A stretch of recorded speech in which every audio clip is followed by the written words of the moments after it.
حضرت ابو المظفر محمد بن عبداللہ خیام سمرقندی رحمۃ اللہ تعالی علیہ فرماتے ہیں، میں ایک روز راستہ بھول گیا، اچانک ایک آدمی نظر آئے اور انہوں نے کہا میرے ساتھ آؤ۔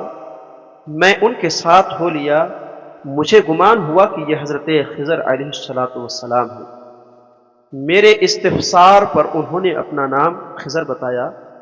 ان کے ساتھ ایک اور بزرگ بھی تھے، میں نے ان کا نام دریافت کیا تو فرمایا یہ الیاس علیہ الصلاۃ والسلام ہے۔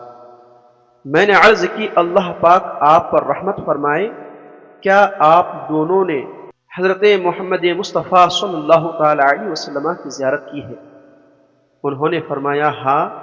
میں نے عرض کی نبی پاک صلی اللہ تعالی علیہ وسلم سے سنا ہوا ارشاد پاک بتائیے تاکہ میں آپ سے روایت کر سکوں۔ انہوں نے فرمایا کہ ہم نے رسول خدا صلی اللہ علیہ وسلم کو یہ فرماتے سنا کہ جو شخص مجھ پر درود پاک پڑھے اس کا دل نفاق سے اسی طرح پاک کیا جاتا ہے جس طرح پانی سے کپڑا پاک کیا جاتا ہے۔ سبحان اللہ۔ حضرات، نفاق وہ بری صفت ہے کہ جس کے اندر نفاق آ جائے تو وہ جہنم کے راستے پر چل پڑتا ہے۔